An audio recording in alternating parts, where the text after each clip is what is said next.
ئەحمەد سۆفی حامید ئیسماعیل ناسراو بە مامۆستا ئەحمەد سورچی لە ساڵی 1970 لە خەلیفان لەدایک بووە. ئێستا لە سۆران نیشتەجێیە. پیشەی لە پێشنوێژ و وتارخوێنی لادراوە و بەپرسی لقی سۆرانی زانانی کۆمەڵی دادگەری کوردستانە. لە ساڵی 1994ەوە پەیوەندی بە کاری ئیسلامیەوە کردووە. هەڵگری بڕوانامەی 1 مۆڵەتی مەلایەتی لە ساڵی 2002 2 بەکالێریۆس لە خوێندنی ئیسلامی لە زانکۆی دهۆک لە ساڵی 2003 3 ماستەر لە بیرروباوەڕ و هزری ئیسلامی لە زانکۆی سەلاحەدین لە ساڵی 2013 4 دکتۆرا لە زانستی کەلام لە زانکۆی یوزەنجویل لە تورکیا لە ساڵی 2023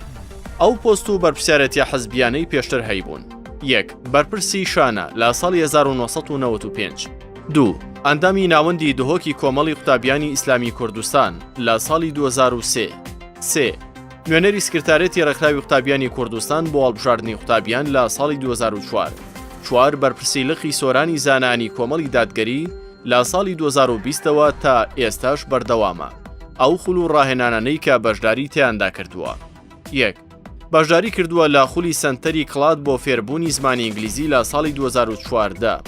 2 بەشداری کردووە لە خولی ڕێگاکانی وانەوتنەوە لە زانکۆی سەلاحەدین لە ساڵی 2014 3 بەشداری کردووە لە خولی فێربوونی زمانی تورکی لە زانکۆی یوزەنجویل لە شاریوان لە وڵاتی تورکیا لە ساڵی 2016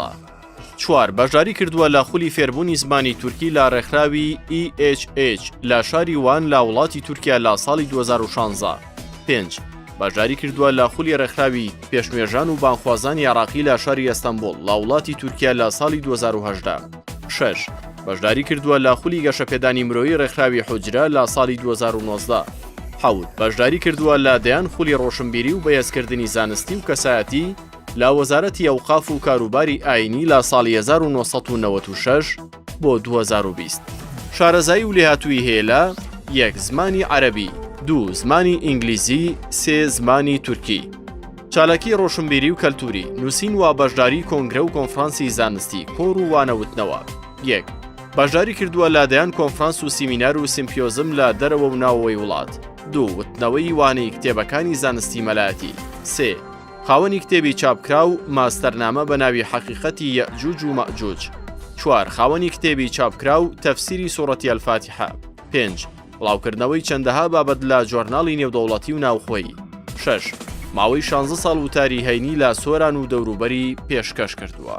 پەیامی پاڵێوراو بۆ دەنگدەران پشت بەخوا لە ڕابردوودا حەقم وتووە لە داتوشدا ڕاشکاوانەتر دەیەڵێم 20 ساڵە مامۆستای ئاینیم لەسەر حەق لادراوم و دەمەوێت پەرلەمان بکەمە مینبەرێکی نوێ بۆ ئێوە کە حەق هات باتڵ نامێنێت. پاش خوای گەورە